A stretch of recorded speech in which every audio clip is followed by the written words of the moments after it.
Focus Himachal के Hindi podcast में आप सभी का स्वागत है। वनस्पति विज्ञान की सीरीज के इस एपिसोड में आज कहानी अखरोट की।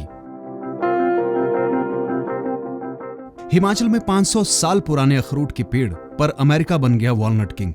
आखिर कैसे, आइए जानते हैं। देवभूमि के पहाड़ों में न जाने कितनी ही ऐसी वनस्पतियां और पेड़ हैं जिनका इतिहास काफी प्राचीन है। कई ऐसे पेड़ हैं जिनका आयुर्वेद में बड़ा महत्व है, तो कई पेड़ घर बनाने से लेकर आहार बनने तक मनुष्य की कई तरह की जरूरतें पूरी करते हैं। ऐसे पेड़ न केवल मानव बल्कि जंगली जीव जंतुओं और पक्षियों के लिए भी बेशकीमती और जीवन का आधार है। आज हम बात करेंगे देवभूमि के पहाड़ों पर अखरोट के पेड़ों की।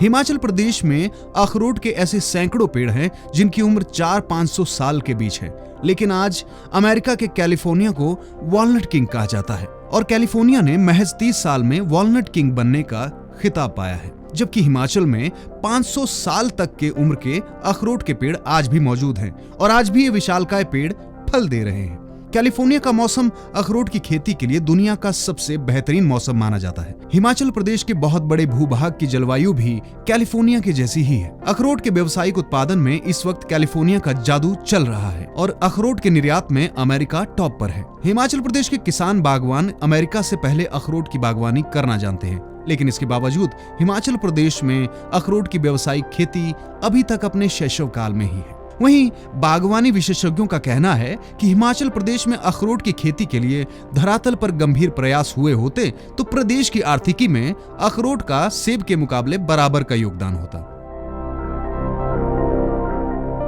सबसे पहले नजर डालते हैं कि क्यों अखरोट के लिए बेहतर जलवायु होने पर भी हिमाचल को नहीं मिल पाया कोई दर्जा। अखरोट की घरेलू जरूरत के लिए भारत 80% आयात पर निर्भर है। यहाँ अभी तक अखरोट की उच्च गुणवत्ता वाले अच्छी प्रजाति के पौधों की कोई आधुनिक नर्सरी विकसित नहीं हो सकी है। देश में अखरोट के पौधों की अच्छी किस्में मौजूद ही नहीं है। एक तरफ उन्नत पौधों की कमी तो दूसरी ओर विदेशों से अखरोट की उत्तम किस्मों के पौधों के आयात पर किसानों को मिलने वाली 75% सब्सिडी बंद हो चुकी है। अखरोट की खेती को लेकर उदासीनता का आलम यह है कि अखरोट और गिरीदार फलों की खेती को प्रोत्साहित करने के लिए कोई उत्कृष्टता केंद्र तक नहीं है। अब जानते हैं अखरोट पर अनुसंधान और विकास का क्या है असली सच।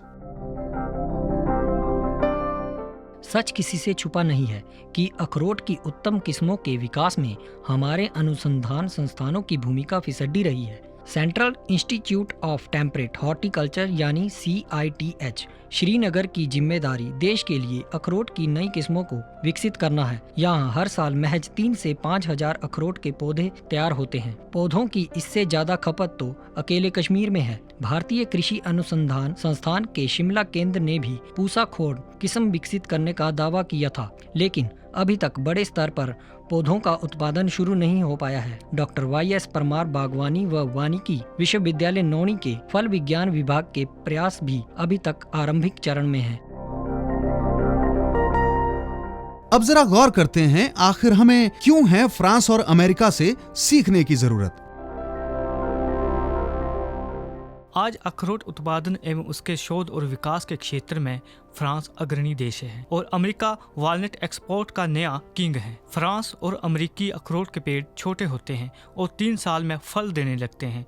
हिमाचल प्रदेश की जलवायु अखरोट की खेती के लिए उपयुक्त है। यहाँ के बागवानों को पौधे की नई उत्तम किस्मों की आवश्यकता है जो जल्दी फल दे सकें। हिमालयी क्षेत्र के किसानों के लिए अखरोट की खेती रोजगार व सतत आजीविका का साधन बन सकती है। विशेषकर हिमाचल प्रदेश, उत्तराखंड और अरुणाचल प्रदेश में अखरोट की खेती की अपार संभावनाएं हैं। अखरोट की खेती पहाड़ की आर्थिकी का चेहरा बदल सकती है। हिमाचल में ही अखरोट की पैदावार सालाना 1700 मीट्रिक टन है। कुल्लू, मंडी, कांगड़ा व चंबा के कई भागों में अखरोट उगाया जाता है। प्रदेश में ऐसे कई पौधे हैं जिसकी आयु 400 साल से ज्यादा है। हालांकि प्रदेश के किसानों को अखरोट का उच्च गुणवत्ता वाला प्लांटिंग मटेरियल उपलब्ध करवाने की दिशा में नेशनल मेडिसिनल प्लांट बोर्ड ने कदम बढ़ाए हैं। सदियों पुराने अखरोट के पेड़ों का अध्ययन भी इसी परियोजना का हिस्सा है। आइए अब जानते हैं अखरोट का हमारे स्वास्थ्य में क्या महत्व है।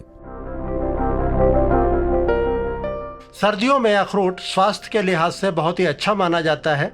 अखरोट में फाइबर, विटामिन बी, मैग्नीशियम और एंटीऑक्सीडेंट अधिक मात्रा में होते हैं। यह बालों और त्वचा को स्वस्थ रखता है। इसमें ओमेगा 3 फैटी एसिड होता है। अखरोट का सेवन अस्थमा, अर्थराइटिस, त्वचा की समस्याओं, एक्जिमा और सोराइसिस जैसी बीमारियों से सुरक्षा देता है। सर्दियों में रोजाना 2 अखरोट खाने से अनेक लाभ हैं। हर दिन 25 ग्राम अखरोट के सेवन से 90% ओमेगा 3 फैटी एसिड्स भी मिलते हैं। इससे रक्तचाप, कोरोनरी आर्टरी डिजीज और स्ट्रोक का खतरा कम होता है। अखरोट का सेवन ब्रेस्ट कैंसर, कोलोन कैंसर और प्रोस्टेट कैंसर से बचाव करता है। अखरोट को ब्रेन फूड भी कहा जाता है। अखरोट में कई तरह के यौगिक मौजूद रहते हैं, जैसे मोलाटोनिन, विटामिन ई, कैरोटाइनाइड, जो हमारे स्वास्थ्य को सही रखने में मदद करते हैं। ये यौगिक कैंसर, बुढ़ापे, सूजन और मस्तिष्क से संबंधित बीमारियों से हमें बचाते हैं।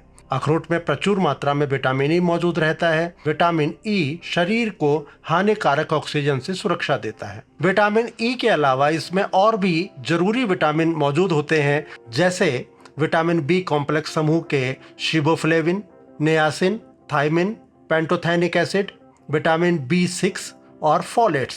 अखरोट मिनरल्स का भी एक बेहतरीन स्रोत माना जाता है, जैसे manganese, copper, potassium, calcium, iron, magnesium, zinc और सेलेनियम। प्रतिदिन मुट्ठी भर अखरोट आपके शरीर को मिनरल्स, विटामिन्स और प्रोटीन्स प्रदान करते हैं। अखरोट के तेल में बेहतरीन खुशबू होती है।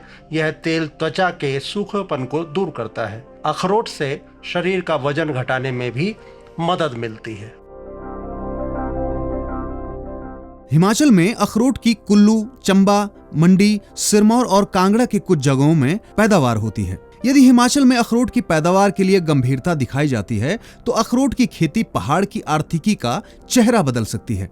अखरोट रोजगार और आजीविका का सशक्त साधन बन सकते हैं। सेबों की तरह अखरोट भी राजस्व के खजाने के लिए बेशकीमती साबित हो सकते हैं।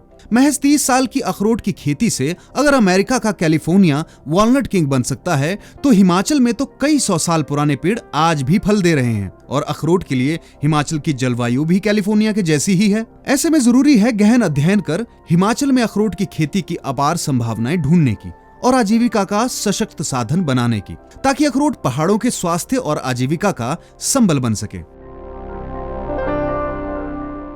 आज के एपिसोड में हमने बात की कि यदि कैलिफोर्निया वॉलनट किंग है, तो हिमाचल में अखरोट के वर्षों पुराने पेड़ों के मौजूद होने के बावजूद और अच्छी जलवायु होने के बावजूद भी अखरोट की पैदावार कम क्यों है? ऐसे और भी कई सवाल हमारे जहन में उठते हैं। क्या आपको भी लगता है हिमाचल में अखरोट की खेती प्रदेश की आजीविका के लिए बेहतर सिद्ध हो सकती है? क्या हिमाचल में ऐसे पेड़ों और वनस्पतियों पर गहन अध्ययन कर उनमें आजीविका के साधन ढूंढने की आवश्यकता है?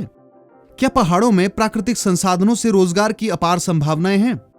क्या पहाड़ों की वनस्पतियां यहाँ के स्वास्थ्य और आजीविका का संबल बन सकती हैं? क्या सरकारों को इस पर गंभीरता से काम करने की जरूरत है? अगर आपके मन में भी कोई ऐसे सवाल हैं, तो हमें कमेंट के माध्यम से जरूर बताएं। साथ ही हमें फॉलो करें फेसबुक, ट्विटर, इंस्टाग्राम और टेलीग्राम पर। और अगर आप यूट्यूब देख रहे हैं, तो हमें लाइक, शेयर और चैनल को सब्सक्राइब करना ना भूलें। जय हिंद, जय हिमाचल।